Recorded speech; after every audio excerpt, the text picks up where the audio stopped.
Hi friends, welcome to సోమో competitive guidance. ఈరోజు మరొక ఇంపార్టెంట్ బ్రేకింగ్ న్యూస్ తోటి మీ ముందుకు రావడం జరిగిందనమాట అండి. పోస్టల్ శాఖ నుంచి మనం చూసినట్లయితే కనుక 49,596 పోస్టులు ఖాళీలు ఉన్నట్టుగా మనకి ఇన్ఫర్మేషన్ అనేటువంటిది రావడం జరిగిందనమాట అండి. దీనికి సంబంధించినటువంటి పూర్తి వివరాలు, ఇంతకీ ఏ పోస్టుకు కానీ నోటిఫికేషన్ అనేటువంటిది ఈ 49,596 పోస్టులు అనేటువంటిది ఉండడం జరిగింది. దీనికి సంబంధించినటువంటి అర్హత ఏంటి, ఇటువంటి పూర్తి వివరాలు అనేటువంటిది ఈ వీడియోలో మీకు తెలపడం జరుగుతుంది అనమాట అండి. సో ఫ్రెండ్స్, ఈ వీడియోని చివరి వరకు చూడడం మర్చిపోకండి. అంత మాత్రమే కాకుండా ఈ వీడియోకి సంబంధించిన లింక్ అనేటువంటిది అనేక మంది ఆస్పిరెంట్స్కి మీరు ఈ వీడియోని అనేటువంటి షేర్ చేయడం మర్చిపోకండి. వివరాల్లోకి మనం వెళ్ళినట్లయితే కనుక ఇందులో మనం చూసుకున్నట్లయితే కనుక లోక్సభ సెషన్లో క్వశ్చన్ నెంబర్ 1800లో అడిగినటువంటి డీటెయిల్స్ సంబంధించినటువంటి వివరాలు అనమాట అండి. ఈ వేకెన్సీస్ చూసుకున్నట్లయితే కనుక గ్రామీణ డాక్ సేవక్ GDSకి సంబంధించినటువంటి నోటిఫికేషన్ అనమాట అండి. 49,596 ఉద్యోగాలు అనేటువంటిది గ్రామీణ డాక్ సేవకు సంబంధించినటువంటి ఉద్యోగాలకు సంబంధించిన నోటిఫికేషన్తో వివరాలు అనేటువంటిది ఇవ్వడం జరిగింది అనమాట. స్టేట్ వైజ్ ఎన్నెన్ని ఖాళీలు ఉన్నాయనేటువంటిది ఇందులో ఇవ్వడం జరిగింది. ఇక్కడ మీరు చూసుకున్నట్లయితే కనుక name of the state, sanction strength, persons in position, vacancies. అసలు యాక్చువల్గా శాంక్షన్ స్ట్రెంత్ ఎంతమంది ఇప్పుడు వర్క్ చేస్తున్నారు, ఇనిషియల్గా వర్క్ చేస్తున్నారు, ఇప్పుడు ఎన్ని ఖాళీలు ఉన్నాయనేటువంటి పూర్తి నేపథ్యంతో మొత్తం మనకి వేయడం జరిగిందనమాట అండి. టోటల్గా 5,45,161 ఉద్యోగాలు శాంక్షన్ చేస్తే 4,95,565 ఉద్యోగులు పనిచేయడం జరుగుతుంది అనమాట. దీంతో వెరసి 49,596 ఉద్యోగాలు అనేటువంటిది ఖాళీగా ఉండడం జరిగిందనమాట. ఈ 49,500 ఉద్యోగాలు అనేటువంటిది స్టేట్ వైజ్గా వేయడం జరిగింది కాబట్టి అత్యధికంగా ఏ రాష్ట్రంలో ఖాళీలు ఉన్నాయని మనం చూసుకున్నట్లయితే కనుక అత్యధికంగా యూపీలో ఉండడం జరిగిందనమాట అండి. యూపీ, ఉత్తరప్రదేశ్లో ఉండడం జరిగిందనమాట. 6,837 ఉద్యోగాలు అనేటువంటిది ఖాళీగా ఉండడం జరిగిందనమాట అండి. దాని తర్వాత సెకండ్ ప్లేస్లో అత్యధికంగా ఉద్యోగాలు ఉన్నటువంటి స్టేట్ చూసుకున్నట్లయితే కనుక తమిళనాడు అనమాట అండి. సెకండ్ ప్లేస్లో తమిళనాడు ఉండడం జరిగింది. 4,277 పోస్టులు అనేటువంటిది అందులో ఉండడం జరిగింది అనమాట అండి. ఆ తర్వాత థర్డ్ ప్లేస్లో మనం చూసుకున్నట్లయితే కనుక వెస్ట్ బెంగాల్ ఉండడం జరిగింది అనమాట అండి. థర్డ్ ప్లేస్లో 4,184 ఉద్యోగాలు అనేటువంటిది ఇవ్వడం జరిగింది.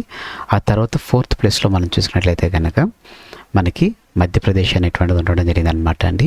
సో ఈ రకంగా హైయెస్ట్ ప్లేస్, ఫోర్త్ ప్లేస్ వచ్చేసరికి 3,085 పోస్ట్స్ అనేటువంటిది ఉండడం జరిగింది అనమాట అండి. సో దాని తర్వాత ఇక 2,000 ఇట్లా పోస్ట్స్ అనేటువంటిది ఉండడం జరిగింది. అయితే అతి తక్కువగా చూసుకున్నట్లయితే కనుక మనకి నాగాల్యాండ్లో రావడం జరిగింది అనమాట అండి.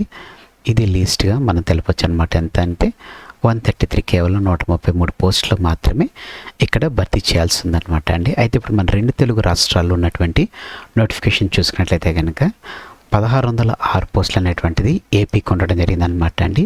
దీనిలో సగం వంతుగా మనం చూసుకున్నట్లయితే కనుక తెలంగాణకి 850 పోస్టులు అనేటువంటిది ఉండడం జరిగిందనమాట. సో ఈ రకంగా మనకి టోటల్గా ఉన్నటువంటి నోటిఫికేషన్స్లో మన 2 తెలుగు రాష్ట్రాలకు మనం చూసుకున్నట్లయితే కనుక 2,456 పోస్టులు అనేటువంటిది 2 తెలుగు రాష్ట్రాల్లో 2,456 పోస్టులు అనేటువంటి GDS పోస్టులకు సంబంధించినటువంటి ఖాళీలు వస్తున్నట్లుగా ఇందులో మనకి తెలపడం జరిగింది అనమాట అండి. సో ఎవరైతే ఈ GDS పోస్టులకు అప్లై చేసుకోవాలనుకుంటారో దానికి ఇంకా అప్లికేషన్ ఫామ్ అనేటువంటిది రాలేదు. కానీ ఏజ్ అనేటువంటి చూసుకున్నట్లయితే కనుక 18 నుంచి 45 ఇయర్స్ ఉన్నటువంటి వాళ్ళు ఈ పోస్ట్కి అప్లై చేసుకోవచ్చు అనమాట అండి. అలాగనే మీకు క్వాలిఫికేషన్ చూసుకున్నట్లయితే కనుక ఎలిజిబిలిటీ అనేటువంటి చూసుకున్నట్లయితే కనుక ఎలిజిబిలిటీ వచ్చేసి SSC అడగడం జరుగుతుంది అనమాట అండి. సెలెక్షన్ ప్రాసెస్ చూసుకున్నట్లయితే కనుక సెలెక్షన్ ప్రాసెస్ కేవలం మీ మెరిట్ ఆధారంగానే తీసుకోవడం జరుగుతుంది అనమాట. మీకు ఎక్కువ మార్కులు, ఎక్కువ గ్రేడింగ్ వస్తే కనుక మీరు GDSకి సెలెక్ట్ అయిపోవచ్చు. ఆన్లైన్ అప్లికేషన్ స్టార్ట్ అయినప్పటి నుంచి మీరు అప్లై చేసుకున్న తర్వాత మీకు కనుక SSCలో హైయెస్ట్ మార్క్స్ వచ్చినాయి అనుకోండి, ఆ మెరిట్ బేస్ మీద మీరున్నటువంటి రీజియన్లో మీకున్నటువంటి పోస్టుల్లో మీకు కనుక అత్యధికంగా ఎక్కువ స్కోర్ వచ్చినట్లయితే కనుక మెరిట్ అనేటువంటిది మీకు ఎక్కువ ఉన్నట్లయితే కనుక మిమ్మల్ని వారు సెలెక్ట్ చేసుకోవడం జరుగుతుంది అనమాట. ఏ విధమైనటువంటి కాంపిటీషన్ అనేటువంటిది ఇందులో ఉండదు. కాంపిటీషన్ ఇన్ ద సెన్స్ ఏంటంటే ఎగ్జామ్ ఓరియంటెడ్ కాంపిటీషన్ ఉండదేమన్నా. జస్ట్ మీరు అప్లై చేసుకోవడం, మీకు మెరిట్ కనుక ఎక్కువ ఉందనుకోండి డైరెక్ట్గా మీ మెరిట్ లిస్ట్ బేస్గానే మీకు ఇచ్చేయడం జరుగుతుంది అనమాట అండి.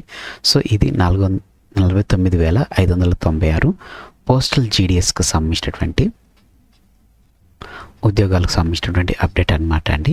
సో ఇది మ్యాక్సిమం దీనికి సంబంధించిన నోటిఫికేషన్ అనేటువంటిది కూడా ఈ మంత్లో మ్యాక్సిమం రిలీజ్ చేస్తారు. ఎందుకంటే ఎవ్రీ సెకండ్ క్వార్టర్ అనేటువంటిది మనకి 2 టైమ్స్ జీడిఎస్ నోటిఫికేషన్స్ రిలీజ్ చేస్తారు. ఫస్ట్ నోటిఫికేషన్ ఆల్రెడీ అయిపోయింది. సో ఇది సెకండ్ టైం కాబట్టి నోటిఫికేషన్ అనేటువంటిది మ్యాక్సిమం ఈ మంత్ ఎండ్ లోపు కానీ నెక్స్ట్ మంత్ స్టార్టింగ్లో కానీ దీనికి సంబంధించినటువంటి అప్డేట్ అనేటువంటిది వస్తున్నటువంటి నేపథ్యంలో ఆస్పిరెంట్స్ ఎవరైతే ఈ వీడియో చూస్తున్నారో మీరు గుర్తుపెట్టుకోండి, జీడిఎస్ నుంచి మంచి పోస్ట్ అనేటువంటిది రావడం జరుగుతుంది. మన 2 తెలుగు రాష్ట్రాల్లో 2456 పోస్టులతోటి నోటిఫికేషన్స్ అనేటువంటిది వస్తున్నటువంటి నేపథ్యంలో మీరందరూ మీ యొక్క రెగ్యులర్ అప్డేట్స్ అనేటువంటి చూస్తుండండి. నోటిఫికేషన్ వచ్చిన వెంటనే మీరు అప్లై చేసుకుని మెరిట్ లిస్ట్లో మీరు జాబ్ పొందుకునేటువంటి ఒక మంచి సువర్ణ అవకాశంగా దీన్ని మనం తెలపొచ్చు అనమాట అండి. సో ఫ్రెండ్స్, ఇదనమాట అండి ఇక్కడ వరకు video. Thanks for watching the video. ఈ వీడియో అనేటువంటిది మీకు నచ్చినట్లయితే, ఇందులో ఉన్నటువంటి కంటెంట్ అదే రకంగా ఇన్ఫర్మేషన్ అనేటువంటిది మీకు యూస్ఫుల్ అనిపించినట్లయితే కనుక వెంటనే మన సోము కాంపిటేటివ్ గైడెన్స్ అనేటువంటి యూట్యూబ్ ఛానల్ని మీరు సబ్స్క్రైబ్ చేసుకోవడం మర్చిపోకండి అండి. సోము కాంపిటేటివ్ గైడెన్స్ అనేటువంటి యూట్యూబ్ ఛానల్ మీరు సబ్స్క్రైబ్ చేసుకోండి. అలాగనే పక్కన బెల్ ఐకాన్ పాప్ అవుతుంది, ఇందులో మీరు ఆల్ నోటిఫికేషన్ అని చెప్పేసి మీరు పెట్టుకున్నట్టయితే కనుక ఇప్పటికప్పుడు లేటెస్ట్ అప్డేట్స్ అనేటువంటిది మీకు పొందడం జరుగుతుంది అనమాట. ఈ వీడియో కనుక మీకు నచ్చినట్లయితే తప్పకుండా లైక్ చేయండి. కింద కామెంట్ సెక్షన్లో మీకు ఏ విధమైన డౌట్ ఉన్నా కామెంట్ చేయడం మర్చిపోకండి. ఈ వీడియోని మీ friends and family members relatives ప్రతి ఒక్కరికి షేర్ చేయడం మర్చిపోకండి. Thanks for watching the video. Have a nice day. All the best for exams. Bye.